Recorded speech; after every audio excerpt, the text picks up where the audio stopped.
अब तक हमने यूजीसी का इतिहास समझा, नीति समझा और सिस्टम की साइकोलॉजी देखी, लेकिन अब एक अनकंफर्टेबल सवाल हमारे सामने आ खड़ा है। अगर इंटेंशन अच्छा है तो क्या इम्पैक्ट भी अच्छा होगा?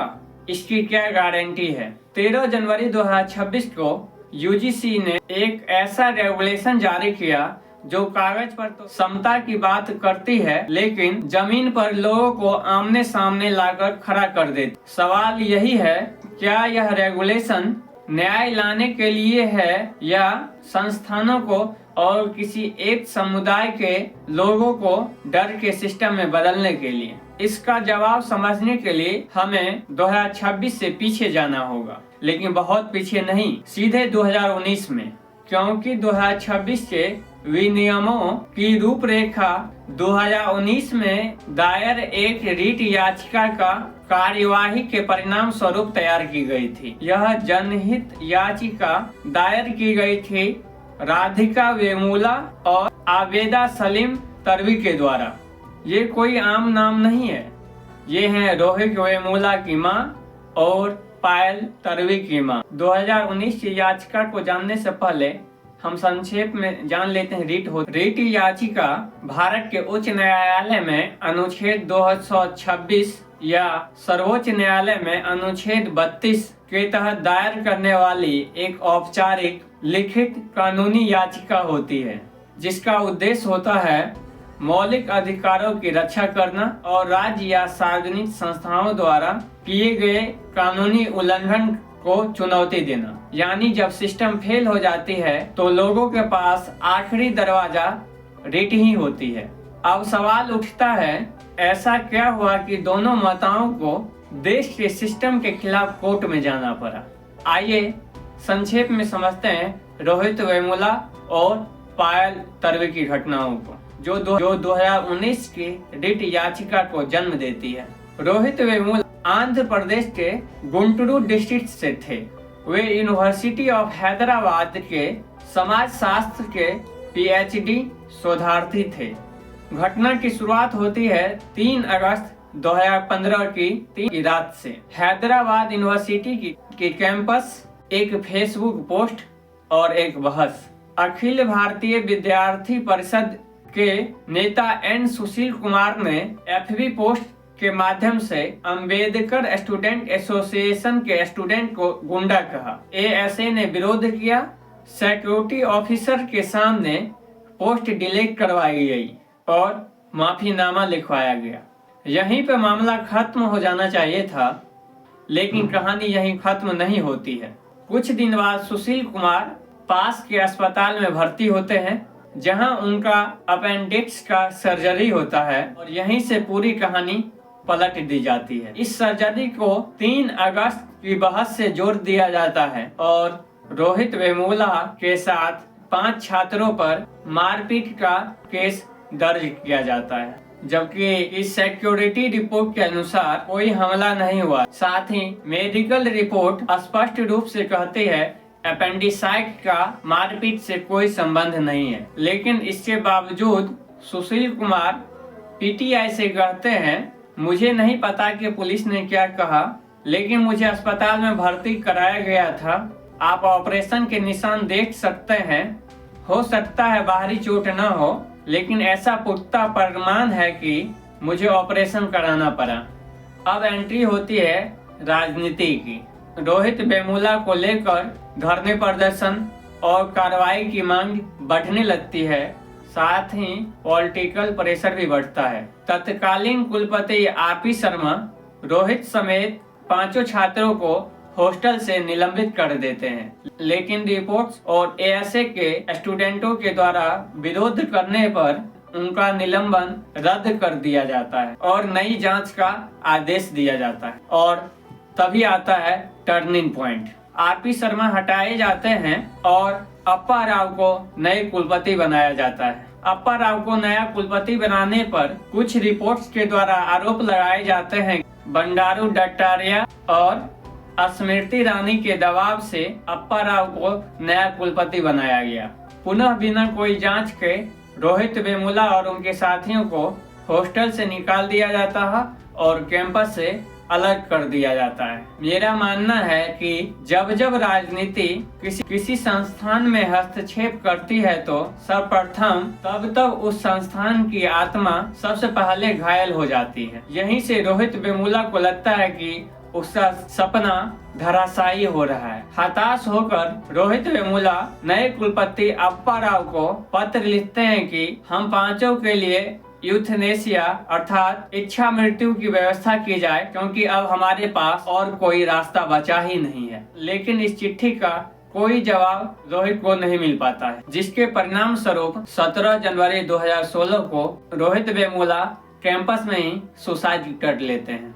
देश भर में आक्रोश फैलता है और इसे इंस्टीट्यूशन मर्डर कहा जाता है। बाद में सीजेपी के अनुसार कथित तौर पे SC/ST एक्ट के तहत एबीपी के नेता सुशील कुमार के खिलाफ FIR की जाती है। पुलिस इसका जांच तो करती है, लेकिन 2024 में सबको क्लीन चिट दे देती है। रिपोर्ट में बताया जाता है कि मृतक को स्वयं जानकारी था कि वो SC/ST समुदाय से नहीं आते हैं। उनकी मां झूठा जाति प्रमाण पत्र बनवाया था और यदि यह तथ्य उजागर हो जाता तो उससे उसकी शैक्षणिक उपाधि छीन ली जाती और आपराधिक अभियोजन की भी संभावना थी, जिसके वजह से रोहित ने स्वतः सुसाइड की। ये रिपोर्ट आते ही पूरा विमर्श एक नए मोड़ पे आ जाता है और मुद्दा बन जाता है रोहित की जाति। अब सिस्टम के जुल्म पे नहीं, जाति की परिभाषा पे इस केस को देखा गया और आज तक ये सवाल बना हुआ है कि अगर कोई दोषी नहीं था तो रोहित मरा कैसे। रोहित वेमुला के बाद आइए समझते हैं पायल तर्वी की घटना। पायल तर्वी महाराष्ट्र के जलगांव जिले से थे।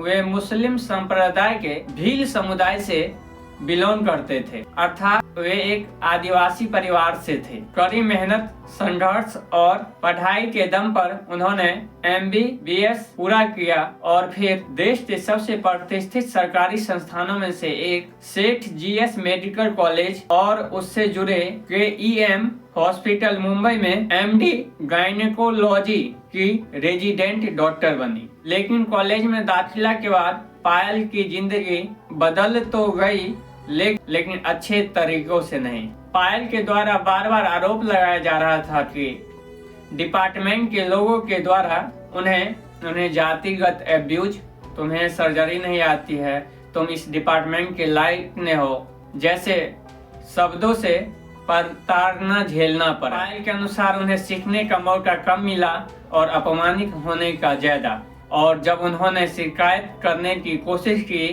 तो स्थिति और बद से बदतर हो गई।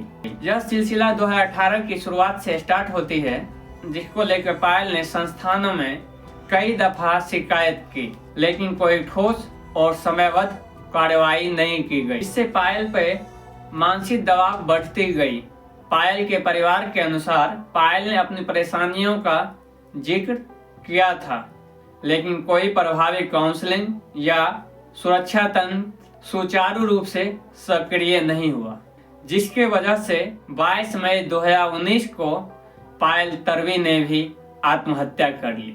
एक बार फिर से मामले सामने आता है, देश भर में सवाल उठते हैं। यही है दो घटना, रोहित वेमुला और पायल तर्वी की। यही दोनों घटनाएं दोनों माताओं को कोर्ट के दहलीज तक ला खड़ा करती है और 2019 में सर्वोच्च न्यायालय में एक याचिका दायर करती है। लाइव लॉ रिपोर्टिंग के अनुसार इस याचिका में प्रमुख रूप से 3 चीज की मांगे की गई। पहला, मजबूत इंस्टीट्यूशन मैकेनिज्म, जिससे कैंपस में जाति आधारित भेदभाव को रोकने के लिए एक स्वतंत्र, जवाबदेह और शक्तिशाली तंत्र। दूसरा, उन्होंने बताया कि 2012 की रेगुलेशन की विफलता, यह रेगुलेशन सिर्फ कागज तक ही सीमित थी। शिकायत समितियां प्रशासन के अधीन, जिससे न्याय से पहले ही छात्र टूट जाते हैं और आत्महत्या कर लेते हैं। तीसरा, जवाबदेही का अभाव, नियम न मानने पर कोई सख्त दंड का प्रावधान नहीं था। उसी रीट याचिका के परिणाम है UGC रेगुलेशन 2026। लेकिन इससे आते ही सामान्य वर्ग के लोगों के द्वारा धरना प्रदर्शन, हंगामा और नारेबाजी शुरू हो जाती है। हम लोगों के साथ भेदभाव किया जा रहा है और अनुच्छेद 14 का संदर्भ देते हैं। यूजीसी रोल बैक का नारा लगाते हैं।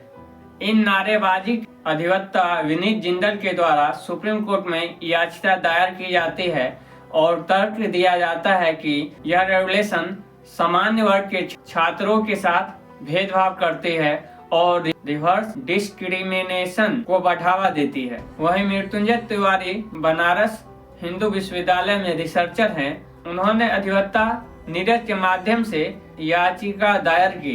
उनका कहना है कि इन नियमों की परिभाषा क्लॉज 3C केवल आरक्षित वर्ग को ही प्रीत मानती है, जो कि असंवैधानिक है।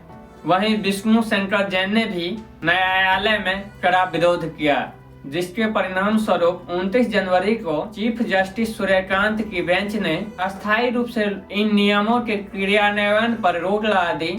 साथ ही केंद्र सरकार और यूजीसी को 29 मार्च 2026 तक जवाब दाखिल करने को निर्देश दिया। उन्होंने कहा कि यह नियम दुरुपयोग की संभावनाओं से भरा हुआ है। इस पूरे विनियम का विवाद का केंद्र जाति आधारित भेदभाव का परिभाषा पर सुप्रीम कोर्ट ने पूरे नियमों को लेकर टिप्पणी की प्रथम दृष्टया में अस्पष्ट है और मिसयूज की आशंका से भरा हुआ है। आपने एक कहावत तो सुनी होगी, किसी चीज को जितनी जोर से पकड़ने की कोशिश आप करते हैं उतना ही उससे फिसलने का डर होता है।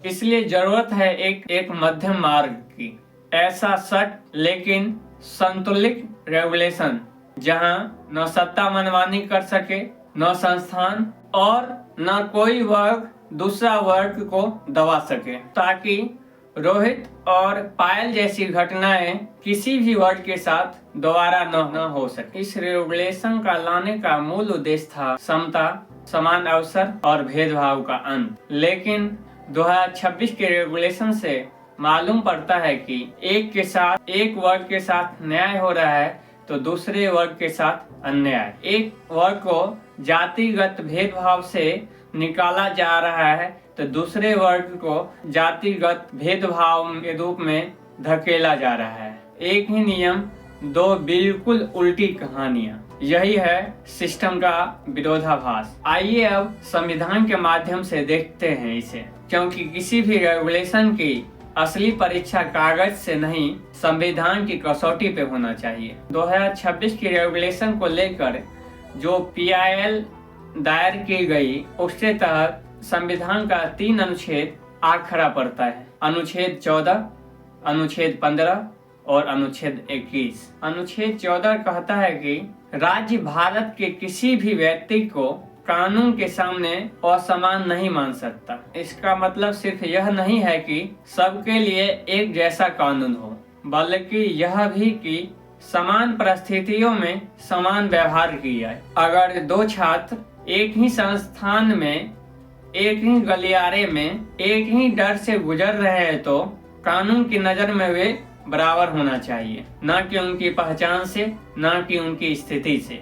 वहीं अनुच्छेद 15 राज्य को साफ शब्दों में रोकता है कि धर्म, जाति, लिंग, मूल, वंश तथा जन्म के स्थान पर भेदभाव न करे। हाँ, संविधान यह मानता है कि ऐतिहासिक रूप से पिछड़े हुए वर्गों के लिए कुछ विशेष प्रावधान किया, विशेष प्रावधान की अनुमति। लेकिन यहाँ एक बारीकी की बात है, सुरक्षा और पक्षपात में एक महीन रेखा होती है।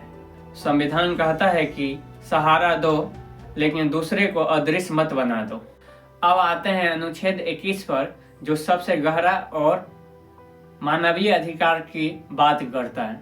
अनुच्छेद 21 कहता है कि हर व्यक्ति को सिर्फ जिंदा रहने का ही नहीं, गरिमा के साथ जीवन जीने का अधिकार है। इसमें शामिल है मानसिक सम्मान, सुरक्षा और इंस्टीट्यूशनल क्रूअलिटी से बचाव। अनुच्छेद 21 को और विस्तार मेनका गांधी मामले में दिया गया। वहीं पुट्टुस्वामी मामले में इसे निजता का अधिकार माना गया।